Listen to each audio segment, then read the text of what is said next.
Tidak ada Ci, ketek cuma Ci. Semoga bermanfaat Ci.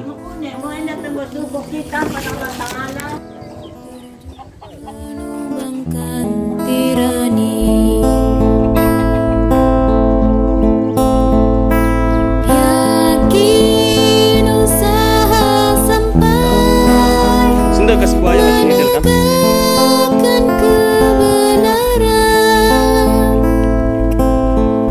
Hari ini kita di Desa Siti Ambia, di pinggiran sungai, untuk menyalurkan bantuan dari alumni dari HMI, KAHMI dan HMI. Himpunan Mahasiswa Islam.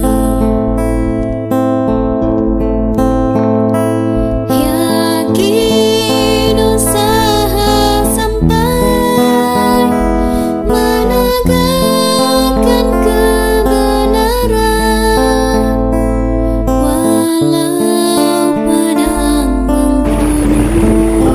Ini perjalanan kami menuju ke Desa Rantau Gedang dan Teluk Rumbia, Kecamatan Singkil, untuk menyerahkan bantuan dari KAHMI dan HMI Kabupaten Aceh Singkil.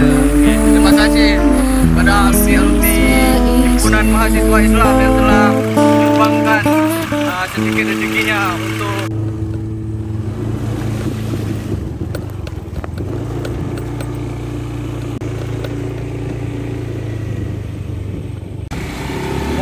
pakai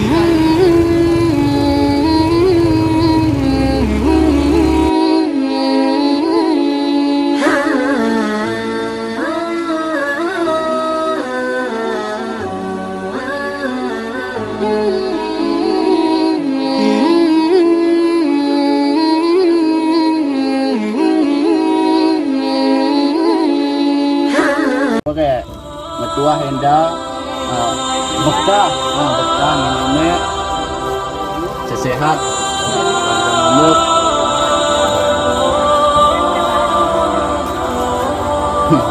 Bulan kecewasa.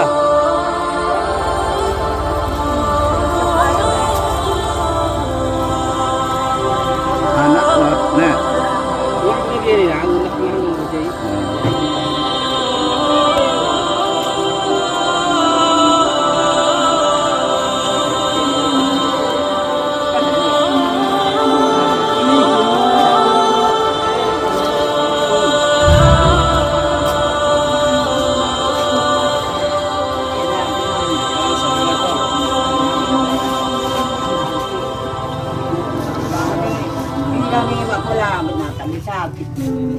Tahu dia lebih dah apa?